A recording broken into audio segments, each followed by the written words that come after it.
मैं डॉक्टर भामा अग्रवाल आपके अपने यूट्यूब चैनल पर आपका स्वागत करती हूँ, अभिनंदन करती हूँ। आइए प्यारे बच्चों, आज हम राष्ट्र कवि रामधारी सिंह दिनकर द्वारा रचित कुरुक्षेत्र नामक प्रबंध काव्य का अध्ययन आरंभ करते हैं। यह प्रबंध काव्य 7 सर्ग में विभाजित है और हम आज उसके चौथे सर्ग का अध्ययन करेंगे। इस चतुर्थ सर्ग में महाभारत के युद्ध के कारणों, सच्चे योद्धा का धर्म, हृदय और बुद्धि का द्वंद्व, भीष्म पितामह द्वारा किए गए कार्यों का वो स्वयं विश्लेषण आदि विषयों का यहाँ विस्तार पूर्वक वर्णन करते हुए विचार किया गया है। महाभारत के युद्ध के पश्चात जब युधिष्ठिर भीषण नरसंहार को देखकर पश्चाताप और ग्लानि से भर उठते हैं तो अपने शोक का निवारण करने भीष्म पितामह के पास पहुंचते हैं। तो यहाँ भीष्म पितामह उसके मन को ढाढ़स बंधाते हुए, उसे समझाते हुए कहते हैं कि यह महाभारत का युद्ध केवल तुम्हारी महत्वाकांक्षा या सपने की पूर्ति नहीं है। इस युद्ध में न जाने कितने सारे कारण थे जो एक उचित अवसर की तलाश कर रहे थे और वो उन्हें इस समय तुम्हारे और तुम्हारे कौरव भाइयों के युद्ध में प्राप्त हो गया। इसीलिए संपूर्ण भारतवर्ष के योद्धा जो चाहे किसी भी कारण से क्षुधित थे, वो कुछ तुम्हारी ओर और कुछ कौरवों की ओर अपनी अपनी भावना के अनुसार, आवश्यकता के अनुसार, संकल्प के अनुसार अथवा प्रतिशोध के अनुसार बटकर खड़े हो गए थे। यह तो युद्ध होना ही था जो अवसर की तलाश में इधर उधर भटक रहा था।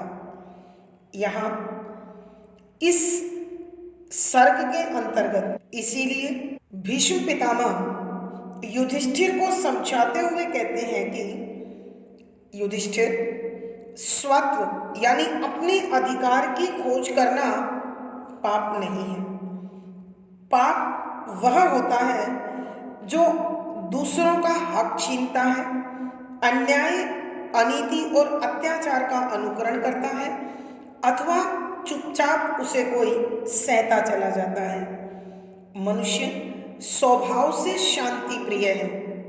जहाँ तक संभव होता है वह लड़ाई झगड़े और युद्ध जैसे कारणों से बचना चाहता है, लेकिन जब दानवता इतनी अधिक बढ़ जाती है कि सहने की शक्ति जवाब दे देती है तो प्रतिशोध, युद्ध अथवा प्रतिकार के सिवा कोई दूसरा रास्ता नहीं बचता। तो इस प्रकार के युद्ध की पृष्ठभूमि अपने आप तैयार हो जाती है और युद्ध भड़क उठता है। महाभारत केवल तुम दो पारिवारिक भाइयों का युद्ध नहीं था, बल्कि इसमें संपूर्ण देश का भीषण विस्फोट था। इसमें संपूर्ण देश की भागीदारी थी। प्रत्येक व्यक्ति अपने अपने उद्देश्य की पूर्ति के लिए तुम्हारे संग आकर जुड़ गया था। हे युधिष्ठिर, महाभारत का युद्ध केवल एकाएक घटित होने वाली घटना नहीं है, बल्कि बहुत सारे घटनाक्रमों का श्रृंखलाबद्ध एक दस्तावेज है। महाभारत का बीज तो उसी दिन पड़ गया था जिस दिन रंगभूमि में अर्जुन ने अपनी धनुर्विद्या का चमत्कार दिखाया था और दुर्योधन उसे सहन नहीं कर पाया था। फिर न जाने कितनी घटनाएं इस प्रकार घटती चली गई जो आग में घी का कार्य करती रही, और द्रौपदी के चीरहरण ने तो इस अग्नि को और अधिक भड़का दिया। यह दुर्घटना तो पूरे कुरुवंश के लिए, पूरे खानदान के लिए बड़ा अपमानजनक विषय है। हे युधिष्ठिर, उस घटना का विरोध हमारे द्वारा न कर पाना भी हमारे लिए बहुत बड़ी हार है। मैं आज भी समझता हूँ कि उसका विरोध न करके मैंने अपने ही वीरत्व पर, अपने ही शौर्य पर, अपने ही पुरुषार्थ पर एक कलंक लगा दिया जिसे कभी धोया नहीं जा सकता। भीष्म पितामह शूरता का धर्म समझाते हुए युधिष्ठिर को कहते हैं, एक सच्चा शूरवीर, एक सच्चा योद्धा वह होता है जो तलवार की तेज धार पर पांव रखकर मचलता है, जो दहकते हुए अंगारों पर निर्भय होकर चलता है, जो अपनी छाती पर प्रहार सहता है और हंसते हंसते जहर पी लेता है। वीर पुरुष वह है जिसकी वीरता, जिसका शौर्य हमेशा प्रज्वलित रहता है। यहाँ हृदयवाद और बुद्धि के द्वंद्व को भी बड़े सुंदर शब्दों में समझाते हुए कहते हैं कि अत्यधिक बुद्धि तर्क को जन्म देती है, कि जब जब मनुष्य बौद्धिकता को स्फूर्त हो जाता है, बौद्धिकता को समर्पित हो जाता है, वह कायर बन जाता है। क्योंकि न्याय अन्याय, नीति अनीति, पाप पुण्य पर वह तर्क की उस सीमा तक पहुंच जाता है कि धीरे धीरे करके उसका जोश, उसका शौर्य कुंठित होता चला जाता है। इसलिए वो समय पर कोई फैसला नहीं ले पाता और जीवन में अंत तक अपमान झेलता रहता है। इसलिए मानव को अपने मन की शांति के लिए, जीवन में सफलता के लिए हमेशा बुद्धि और हृदय में तालमेल बनाकर चलना चाहिए। चौथे सर्ग के अंत में कविवर भीष्म पितामह के माध्यम से समझाते हैं कि धर्म और स्नेह दोनों में हमेशा तालमेल होना चाहिए। भीष्म पितामह अपने जीवन में इसी प्रकार का घटनाक्रम याद करते हुए बताते हैं कि मैं हमेशा कौरवों की सेवा करता रहा, क्योंकि हस्तिनापुर की गद्दी की रक्षा का मेरा संकल्प था। इसलिए मैंने हमेशा अपने धर्म का पालन किया और हृदय से प्यार मैं पांडवों को देता रहा। इसलिए कौरवों को मेरा शरीर और पांडवों को मेरा मन मिला।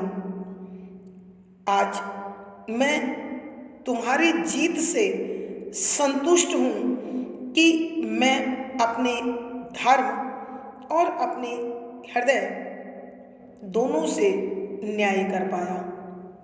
आइए बच्चों, अब हम इसी प्रकार के भावों से भरे इन पदों की व्याख्या आरंभ करते हैं। पद संख्या 33। चतुर्भुप तन से मिल करते शमित शत्रु के भय को, किंतु नहीं पढ़ने देते अरि कर में कभी हृदय को। प्रसंग प्रस्तुत पद हमारी हिंदी की पाठ्य पुस्तक आधुनिक हिंदी कविता में संकलित राष्ट्र कवि रामधारी सिंह दिनकर द्वारा रचित प्रबंध काव्य कुरुक्षेत्र के चौथे सर्ग से लिया गया है। संदर्भ, यहाँ इस सर्ग में कविवर महाभारत युद्ध के कारणों का बड़ा विशद विश्लेषण प्रस्तुत कर रहे हैं और इस समय इस घटना का उल्लेख है जिसमें भीष्म पितामह सरसैया पर लेटे हुए हैं और युधिष्ठिर महाभारत के युद्ध के समापन के बाद भीषण नरसंहार और परिजनों के लिए तड़पते पारिवारिक सदस्यों, रोती बिलखती मानवता को देखकर अपनी जीत को निरर्थक मानते हैं और वैराग्य को उचित मानते हैं।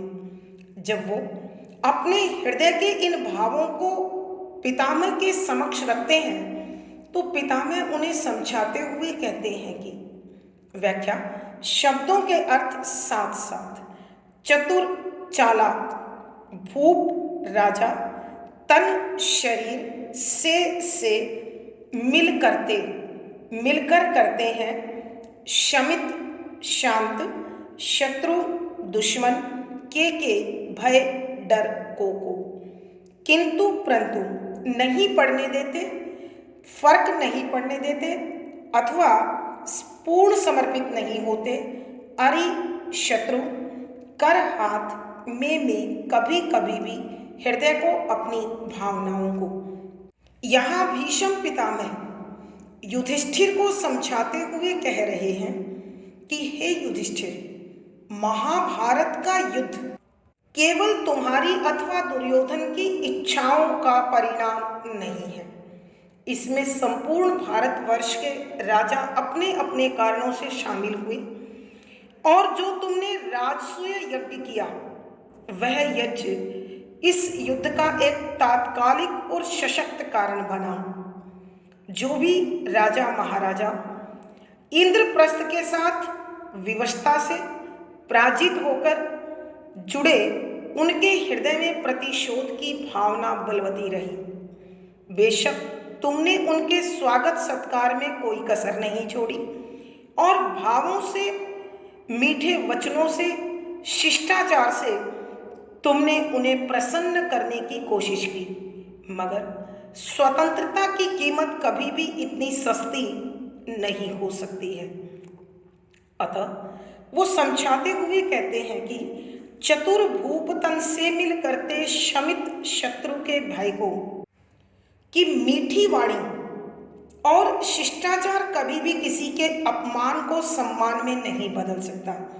इसीलिए हारने वाला राजा बड़ी चतुराई से विजेता राजा के गले से मिलकर उसके क्रोध को शांत करने की कोशिश करता है, उसकी शत्रुता को मिटाने की कोशिश करता है।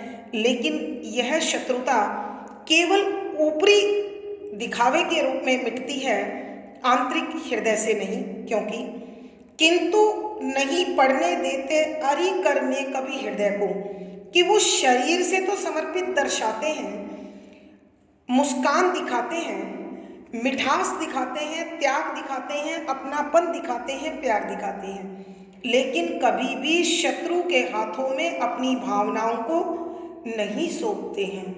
अर्थात कवि के कहने का भाव यह है कि पराजित राजा निसंदेह जेता के हृदय मिलकर उसकी जीत की बधाई देता है तथा उससे मिलने पर प्रसन्नता जाहिर करता है, लेकिन अपने हृदय से प्रतिशोध के भाव और अपमान का घाव कभी भी निकाल नहीं पाता है। इसीलिए जब कभी उसे मौका मिलता है वह अपने इस अपमान का और अपने हृदय में बसे कलह का निवारण अवश्य करता है। आइए बच्चों, एक बार फिर हम इस पद की व्याख्या करते हैं। यहाँ भीष्म पितामह युधिष्ठिर को युद्ध के कारणों पर बड़ी बारीकी से समझा रहे हैं और उसे पाप बोध, वैराग्य, पश्चाताप, आत्मग्लानि से बाहर निकालने के लिए समझाते हैं कि हे युधिष्ठिर, यह युद्ध केवल तुम्हारी और दुर्योधन की महत्वाकांक्षाओं का परिणाम नहीं है। संपूर्ण भारतवर्ष के राजा अपने अपने कारणों से इस युद्ध के हिस्सा बने, लेकिन श्री कृष्ण की प्रेरणा से एकता की स्थापना के लिए, सुदृढ़ राज्य की स्थापना के लिए तुमने जो राजसूय यज्ञ किया वह इस महाभारत में विशेष रूप से विस्फोटक बना। क्योंकि इस राजसूय यज्ञ के कारण जो भी रियासतों के राजा लोग तुम्हारे साथ शामिल हुए वो सब श्रद्धा, आदर अथवा प्रेम से नहीं आए थे। कुछ कमजोर होने के कारण पहले ही संधि कर चुके थे और कुछ हारने के बाद इंद्रप्रस्थ का हिस्सा बनी। अतः उनके हृदय में जो क्षोभ था, जो क्रोध था, जो आक्रोश था, वो शांत नहीं हुआ, क्योंकि चतुर भूपतन से मिल करते शमत शत्रु के भय को, कि जो चालाक लोग होते हैं, जो चालाक राजा होते हैं, वो अपने विजेता राजा के गले लगकर केवल उसके क्रोध को, उसके गुस्से को, उसके लावा को शांत करने की कोशिश करते हैं, लेकिन नहीं पड़ने देते अरि कर में कभी हृदय को। कभी भी अपने हृदय को, अपनी भावनाओं को शत्रु के हाथों में नहीं सौंपते हैं। अर्थात उनके हृदय में जो प्रतिशोध की ज्वाला धधक रही होती है, जो अपमान का घाव रिस रहा होता है, वह प्रतिपल उन्हें सालता रहता है और उन्हें उस अवसर की तलाश जारी रहती है जिसमें वह जेता से अपने अपमान का बदला ले सके। भावार्थ, कवि के कहने का भाव यह है कि स्वतंत्रता, सम्मान, प्रतिष्ठा खोकर कोई भी स्वाभिमानी व्यक्ति या मानव शरीर शांत नहीं बैठ सकता, चाहे उसे इसके बदले में कितनी ही सेवा शुश्रूषा मिले, सम्मान मिले, इज्जत मिले, प्रतिष्ठा मिले। विशेष यहाँ कवि ने राजा की कूटनीति का वर्णन किया है तथा राजा महाराजाओं की दोहरी नीतियों तथा कथनी करनी के अंतर को स्पष्ट किया है। शुद्ध साहित्यिक खड़ी बोली का प्रयोग है, शांत रस प्रसाद गुण है, लक्षणा शब्द शक्ति है, तुकांत छंद गे शैली और संगीतात्मकता छाई हुई है। यहाँ अनुप्रास, पदमैत्री, कारण, संबोधन आदि अलंकारों का सुंदर सटीक प्रयोग हुआ है। पद संख्या 34। हुए न प्रशमित भूप प्रणय उपहार यज्ञ में देकर, लौटे इंद्रप्रस्थ से वे कुछ भाव और ही लेकर। प्रसंग पूर्ववत। संदर्भ, इस सर्ग में विशेषतः महाभारत के युद्ध के कारणों का बड़ा विशद विश्लेषण प्रस्तुत किया गया है। यहाँ जब युधिष्ठिर महाभारत के युद्ध के समापन के बाद कुरुक्षेत्र में रोती बिलखती मानवता और सभ्यता और संस्कृति पर लगे इस भारी कलंक को देखकर दुखी होते हैं, पश्चाताप आत्मगिलानी से भर उठते हैं, तो उन्हें अपनी जीत निरर्थक लगती है और वो इस जीत से संन्यास को, वैराग्य को अधिक महत्व देने लगते हैं। तब शरशैया पे लेटे भीष्म पितामह के समक्ष अपने मन के भाव प्रकट करते हैं, तो भीष्म पितामह उन्हें समझाते हुए कहते हैं कि व्याख्या शब्दों के अर्थ साथ साथ हुए न, नहीं हुए, प्रशमित पूर्ण रूप से शांत अर्थात प्रसन्न, भूप राजा, प्रणय प्रेम, उपहार भेंट, यज्ञ हवन में देकर देने पर लौटे वापस आए अपनी अपनी राजधानियों में। इंद्रप्रस्थ से वे यज्ञ में शामिल होने वाले राजा लोग कुछ दूसरे भाव भावना और ही लेकर, दूसरी ही लेकर। यहाँ भीष्म पितामह युधिष्ठिर को युद्ध के कारणों के विषय में समझा रहे हैं और राजसूय को उसका एक तात्कालिक विस्फोटक कारण मानते हैं और उसी के विषय में प्रकाश डालते हुए युधिष्ठिर को समझाते हुए कहते हैं कि हे युधिष्ठिर, निसंदेह तुमने इंद्रप्रस्थ में राजसूय में शामिल होने वाले प्रत्येक राजा महाराजा का भरपूर सम्मान किया, शुद्ध भावना से, शिष्टाचार से उनकी इज्जत की, समता का स्थान दिया और जब राजसूय यज्ञ समाप्त हुआ तो तुमने उन्हें उपहार देकर अपनी अपनी राजधानियों के लिए विदा किया। मगर हुए ने प्रशमित भूप प्रणय उपहार यज्ञ में देकर कि ये जितने भी राजा महाराजा इंद्रप्रस्थ में राजसूय के यज्ञ में शामिल हुए, वो प्रेम के रूप में अनेक भेंट भी उन्हें दी गई। मगर लौटे इंद्रप्रस्थ से वे कुछ भाव और ही लेकर उन्हें तुमने प्रेम से न जाने कितने और कैसी भावनाओं के साथ उपहार दिए।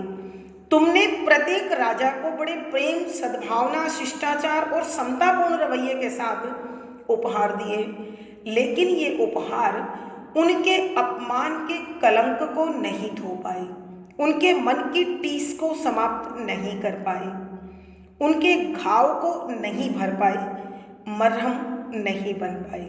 इसलिए लौटे इंद्रप्रस्थ से वे कुछ भाव और ही लेकर कि जब वो इंद्रप्रस्थ से अपनी अपनी राजधानियों को लौट रहे थे, तो वो तुम्हारी अथाह शक्ति, लोकप्रियता और तुम्हारे सम्मान को देखकर हृदय में जलन, ईर्ष्या, द्वेष लेकर आए थे और अपने प्रतिशोध के माध्यम से तुम्हारी इस सारी संपदा को, सम्मान को धूल में मिला देना चाहते थे। इसलिए वो अवसर की तलाश करने लगे। आइए बच्चों, हम एक बार फिर इस पद की व्याख्या करते हैं। यहाँ भीष्म पितामह युधिष्ठिर को समझाते हुए कहते हैं कि हे युधिष्ठिर, यह युद्ध न तुम्हारी और न ही दुर्योधन की महत्वाकांक्षा का परिणाम है।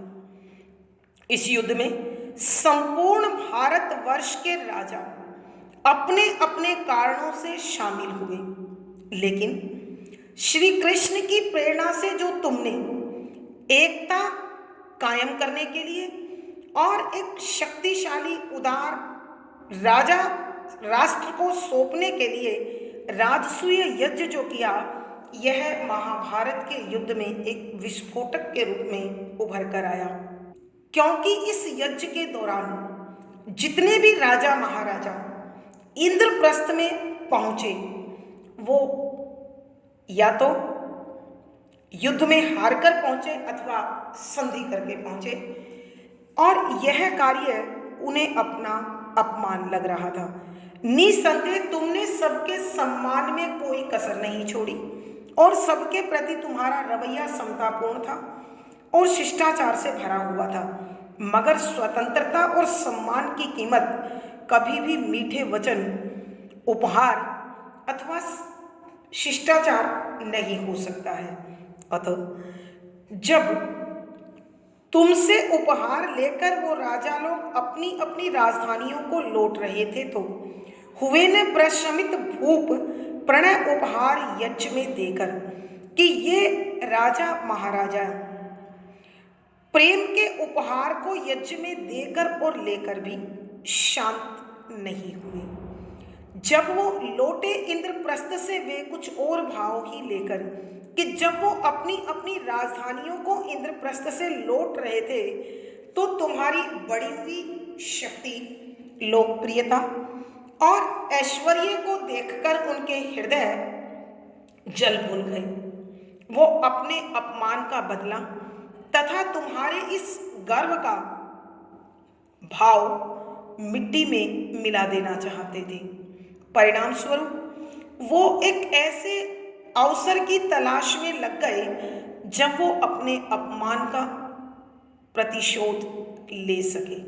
भावार्थ, कवि के कहने का भाव यह है कि स्वतंत्रता छीना हुआ अपमानित व्यक्ति कभी भी किसी भी कारण से शांत नहीं हो सकता है। उसकी विचलित मनस्थिति उसे हमेशा कचोटती रहती है।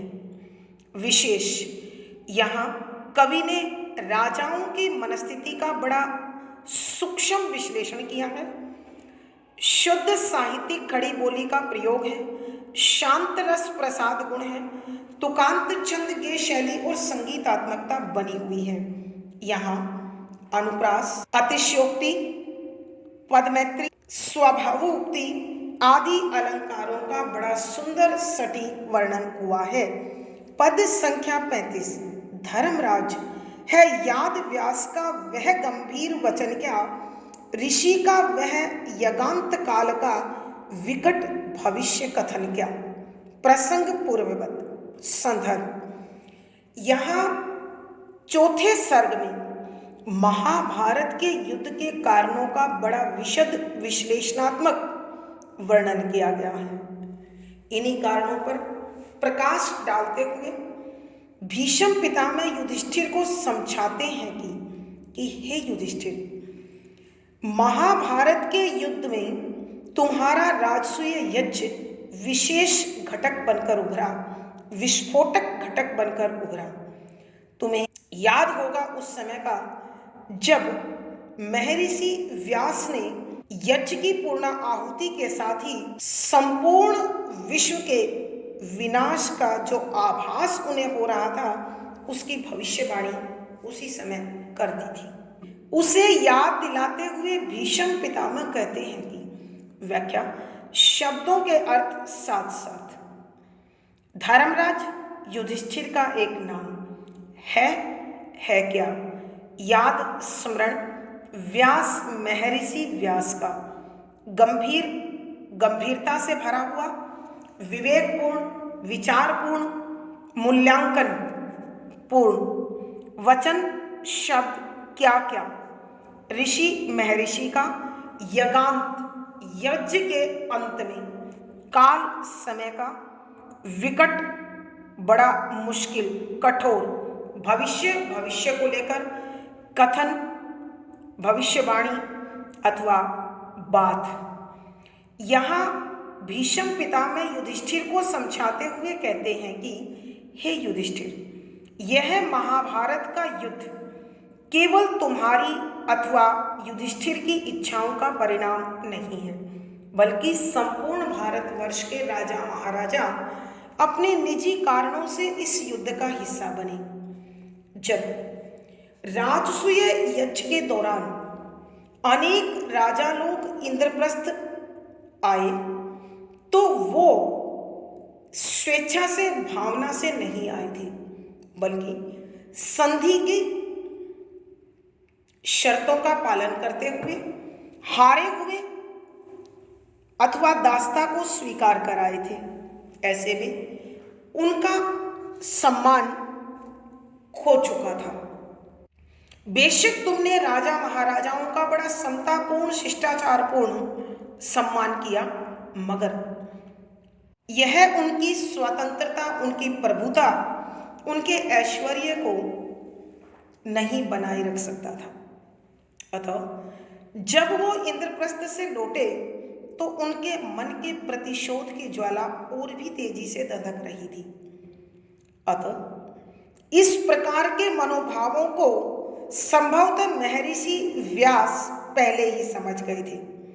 इसीलिए उन्होंने जो भविष्यवाणी की, संभवतः तुम्हें याद हो, उसी को याद दिलाते हुए भीष्म पितामह युधिष्ठिर से पूछते हैं कि धर्मराज है याद व्यास का वह गंभीर वचन क्या, कि हे युधिष्ठिर, क्या तुम्हें वो शब्द जो महर्षि व्यास ने बड़ी गंभीरता से विचार पूर्वक प्रस्तुत किए थे, क्या वो तुम्हें स्मरण है?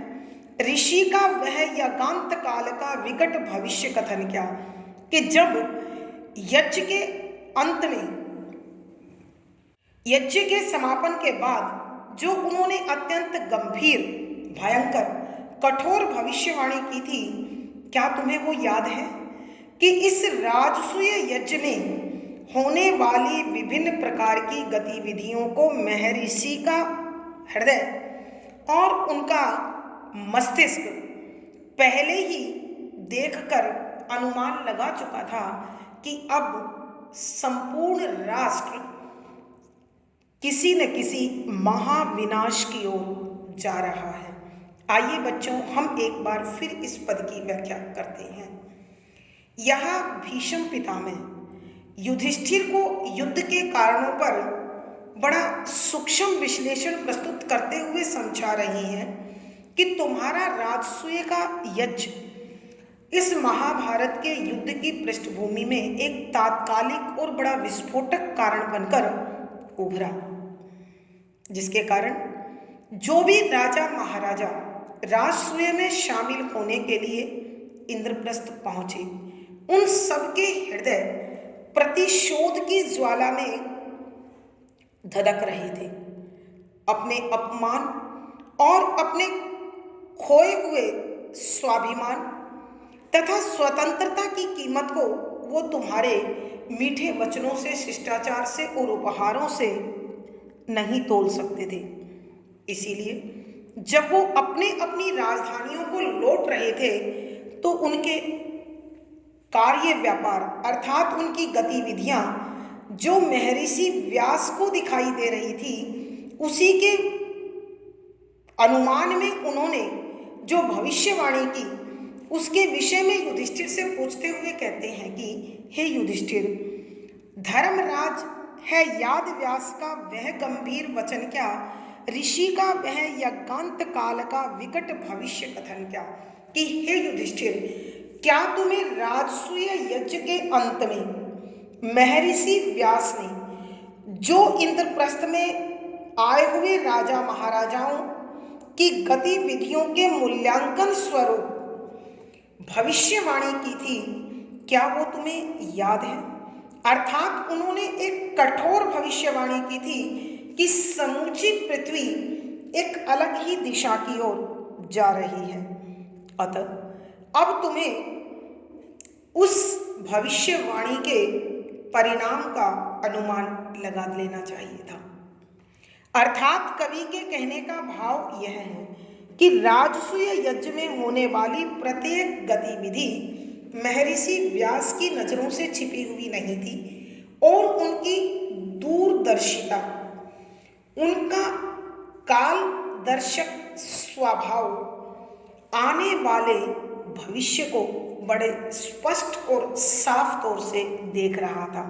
भावार्थ, कवि के कहने का भाव यह है कि शक्ति के बल पर स्थापित शांति, एकता अथवा साम्राज्य कभी भी स्थिर नहीं होते हैं और ना ही वो शुभ फलदायी होते हैं। विशेष यहाँ कवि महाभारत के युद्ध से संबंधित महर्षि व्यास की भविष्यवाणी को पाठकों तक पहुंचाना चाहते हैं। शुद्ध साहित्यिक खड़ी बोली का प्रयोग है, शांत रस प्रसाद गुण है, तुकांत छंद के शैली और संगीतात्मकता छाई हुई है। यहाँ अनुप्रास, पदमैत्री, प्रश्न, संबोधन आदि अलंकारों का सुंदर सटीक प्रयोग हुआ है। पद संख्या 36। जुटा जा रहा कुटिल ग्रहों का दुष्ट योग अंबर में स्यात जगत पड़ने वाला है किसी महासंगर में। प्रसंग पूर्ववत संदर्भ, यहाँ इस चौथे सर्ग में महाभारत युद्ध के कारणों का बड़ा विशद विश्लेषण प्रस्तुत किया गया है।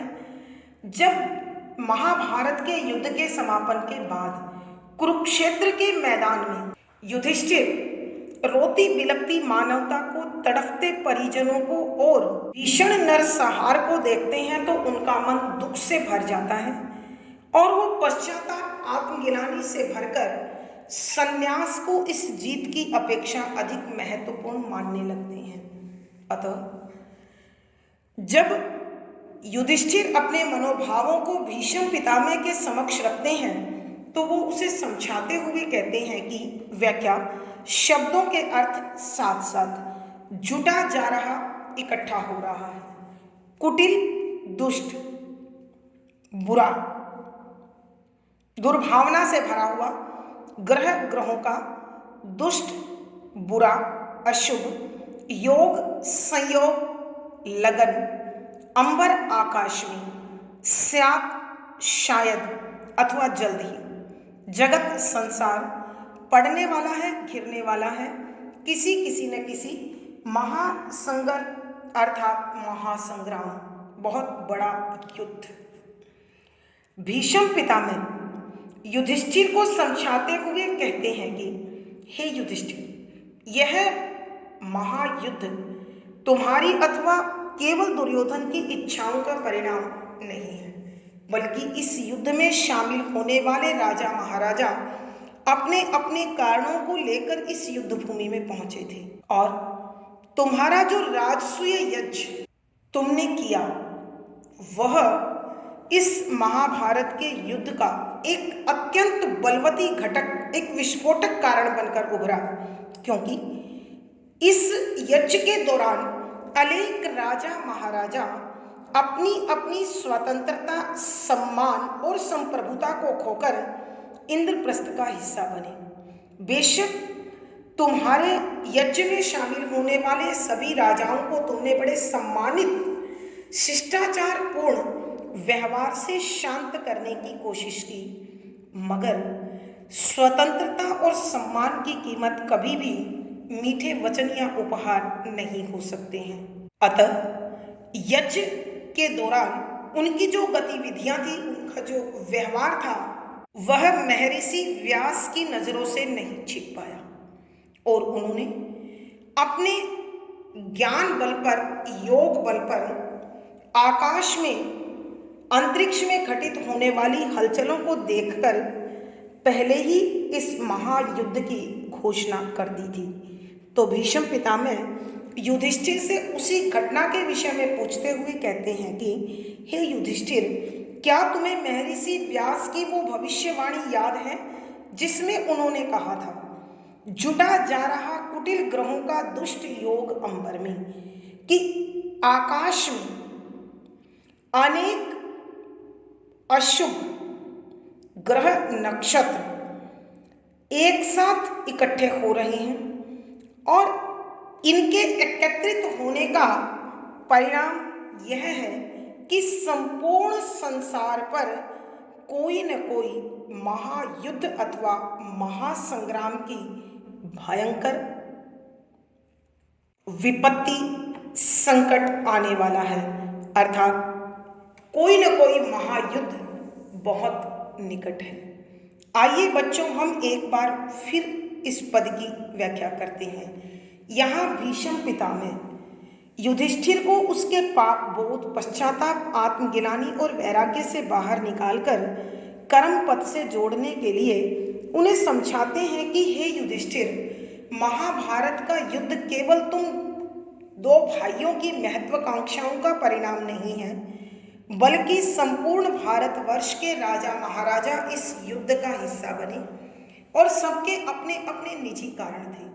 लेकिन हे युधिष्ठिर, तुम्हारे राजसूय यज्ञ ने इस युद्ध में एक विस्फोटक घटक का कार्य किया। जो राजा महाराजा इस यज्ञ का हिस्सा बने, बेशक तुमने बड़े सम्मान से, प्रतिष्ठा से और उपहार देकर उनका पूरा सम्मान किया, लेकिन स्वतंत्रता और सम्मान कभी भी मीठे वचनों से, उपहारों से खरीदा नहीं जा सकता है।